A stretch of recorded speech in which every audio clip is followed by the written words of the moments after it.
Bonjour à tous, je suis ravie de vous retrouver pour ce deuxième jour du salon Itonomie. Itonomie, pour rappel, c'est donc un salon dédié à l'innovation technique et sociale au service de l'autonomie des personnes âgées et des personnes en situation de handicap. Justement, je me trouve avec Asma Chouta, qui est donc directrice des projets autonomes au conseil départemental des Yvelines et à l'initiative d'Invi et d'Itonomie. Bonjour. Bonjour. Alors tout d'abord, est-ce que vous pouvez nous parler un peu des projets de l'association ? Oui, l'association INVI donc, effectivement, a été créée il y a une dizaine d'années à l'initiative du territoire, de la ville, de François Garret ainsi que du département des Yvelines qui, ensemble, avaient identifié le secteur de l'autonomie, de l'aide à la personne comme un levier économique potentiel et qui nécessitait un accompagnement, une structuration et une modernisation de cette filière et des prestataires de services qui y œuvraient, ainsi que la professionnalisation des salariés, des demandeurs d'emploi et des dirigeants. Voilà. Et comment est venue l'idée de créer justement ce salon Itonomie ? Eh bien, ce secteur de l'autonomie, du grand âge, de l'aide à la personne, quand on l'étudie, c'est un secteur à enjeu. Déjà parce qu'il y a un véritable défi démographique avec un vieillissement de la population, on le voit, c'est un sujet national, sociétal, social. Et effectivement, il y a des problématiques liées aux conditions de travail, il y a des problématiques liées à l'attractivité du métier, du secteur, il y a des problématiques liées aux réponses qu'on peut tous réussir à constituer ensemble avec les partenaires. Et étant un secteur à enjeu en termes de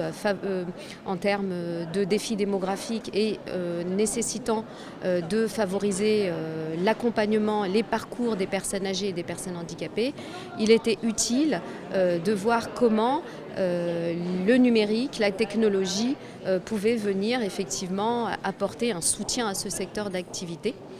On part du constat que effectivement les personnes veulent rester chez elles, vieillir chez elles.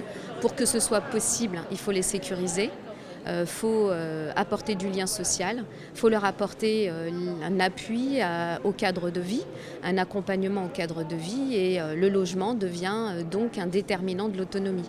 Et à ce titre, il nous apparaissait important de proposer des solutions en termes d'innovation de services, d'innovation organisationnelle et d'innovation technologique, numérique.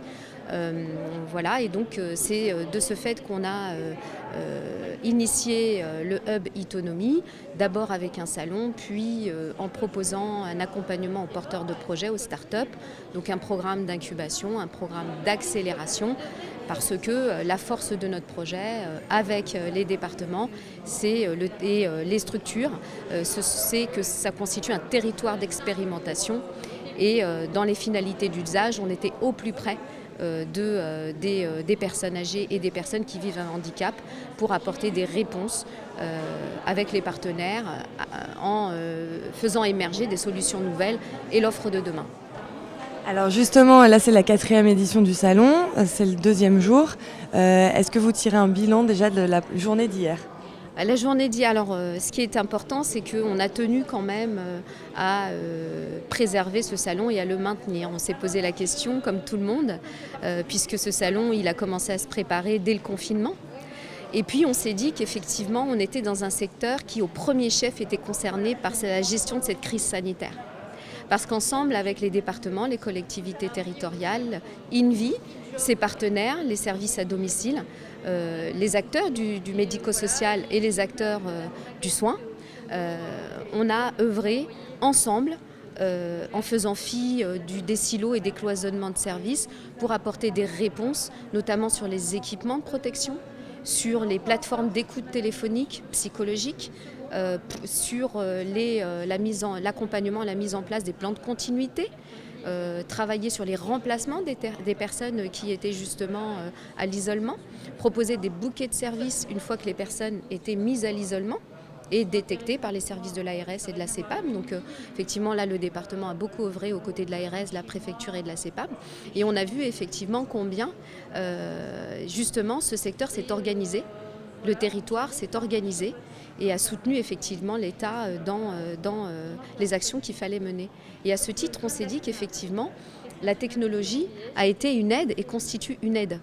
On l'a vu, le rapport Gage l'a mentionné, 85 personnes à peu près des gens sont isolés et on travaille d'ailleurs sur comment on peut apporter des innovations au domicile et en EHPAD pour pouvoir favoriser le lien social, préserver le lien en cas de confinement ou en cas de crise comme nous en vivons ces dernières années et malheureusement qu'on continue à vivre.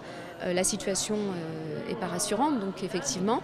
Et il nous a paru important, à travers ce salon, de montrer ô combien ce que les exposants sont venus nous montrer constitue des solutions, justement, pour sécuriser les personnes, pour garder le lien social avec les familles, pour faire de l'intermédiation. Voilà, donc c'était important qu'on préserve ce salon, sachant que ce salon a sous format hybride, comme vous le savez, un format présentiel qui est allégé, avec un protocole sanitaire très important, et puis un salon virtuel où effectivement on permet à ceux qui n'ont pas pu être des nôtres de pouvoir se connecter et être présents quand même à ce salon. En termes de bilan, c'était très intéressant. On a quand même eu des belles conférences autour de la coordination des soins, des parcours entre le médico-social et le sanitaire, avec la conférence Regards croisés internationaux qui a consacré un temps notamment à nos partenaires internationaux estoniens, italiens, québécois sur le care management ou la coordination. On a eu notamment une conférence autour de la robotique sociale. Nous en avons sur l'habitat en ce moment ou tout à l'heure.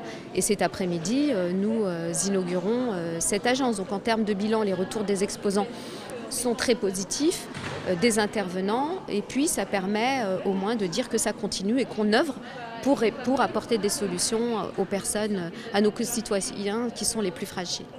Voilà. Merci beaucoup pour toutes ces explications et je vous souhaite une bonne journée pour ce deuxième jour de salon. Merci beaucoup.